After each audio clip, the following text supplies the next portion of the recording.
Mr Deputy. Mr David Shoebridge.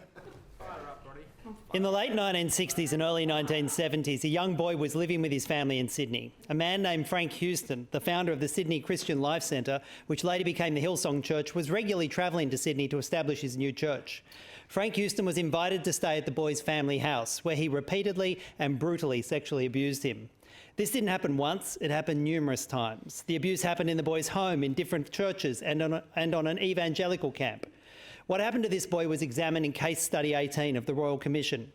In that study, this young boy, now a grown man, is identified as AHA. AHA told the Royal Commission that the abuse continued over a period of years until I reached puberty. Pastor Frank wanted nothing to do with me after I reached puberty. The abuse inflicted on AHA destroyed his childhood and that for years he was full of shame, fear and embarrassment. These impacts continue in a very real way until today. AHA is now aged in his 50s. AHA disclosed the abuse to his mother, who disclosed the abuse to a number of pastors in the church in 1998. Two of these pastors were members of the church's New South Wales State Executive. In 1999, they brought the allegations to the attention of Brian Houston, who was Frank Houston's son and the national president of the Assemblies of God in Australia. In 1999 and 2000, Frank Houston gave an insincere apology to AHA and agreed to make a $10,000 cash payment to him. When that payment was not forthcoming, AHA made direct contact with Brian Houston, who promised to have the money transferred. No one from the church reported the matter to police. The church continued to allow Frank Houston to preach. There was no formal suspension. He was allowed to publicly retire in late 2000 without damage to his reputation or the reputation of Hillsong Church. He died in 2004. It wasn't just Brian Houston who failed in his duty. Other senior members of the Hillsong Church attended a meeting where the abuse was discussed in detail and minuted. None of them told the police or the New South Wales Commission for Children and Young People. They were legally obliged to do both. The Royal Commission found that Brian Houston's response repeatedly failed the victim. It failed to report the matter to police and he failed to deal with his own conflict of interest while leading the church. The findings provide a strong basis for prosecution under Section 316 of the Crimes Act for the failure to disclose.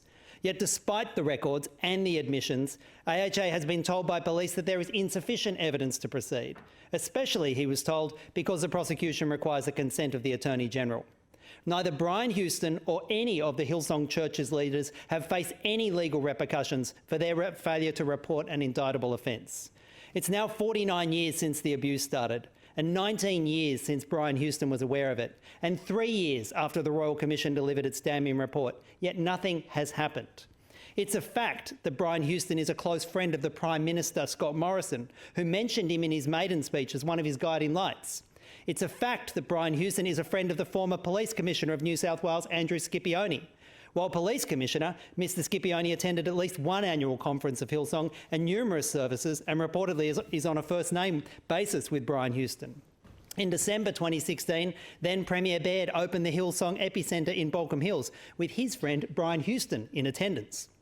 There is compelling evidence that Brian Houston knew while he was a church leader about the abuse, about the hush payments, and that he failed to tell the police. This is a crime. We have sent correspondence to the Police Commissioner urging action. We are yet to receive a reply. AHA has contacted my office for help. He's suffering from a life-threatening illness and is concerned justice will not be served in his lifetime. That would be a further obscene betrayal.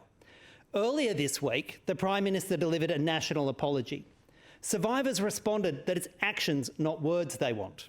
The Royal Commission told us a lot about power, how it can stand in the way of justice, how the powerful can exploit the powerless. The problem is, despite this week's apology, the powerful still seem to be immune from prosecution. No one, regardless of their friends, should be beyond the reach of the law.